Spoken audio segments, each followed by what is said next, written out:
Ancient Skepticism. In the wake of Plato's passing in 347 BCE, a significant shift occurred in the landscape of Athenian philosophy.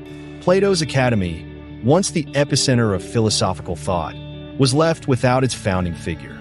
Shortly after, Aristotle, one of Plato's most prominent students, left Athens to establish his own school, the Lyceum. This period of transition set the stage for new philosophical developments within the academy. Assuming control of the academy was Arcesilaus, who would become the first major figure in what we now call academic skepticism. Arcesilaus steered the academy in a new direction, moving away from the dogmatic assertions of his predecessors and embracing a more skeptical approach.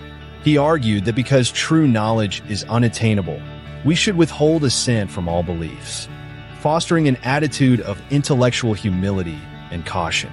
This skeptical turn in the academy was further developed by Carneades, who introduced the concept of probabilism, suggesting that while certainty is impossible, some beliefs can be more credible than others.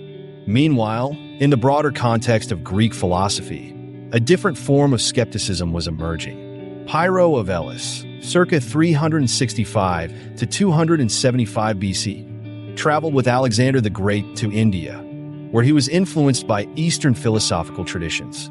Upon his return to Greece, Pyrrho began teaching a radical form of skepticism that emphasized the suspension of judgment, epike, in all matters. He believed that by refraining from making any definitive judgments, one could achieve a state of mental tranquility, ataraxia.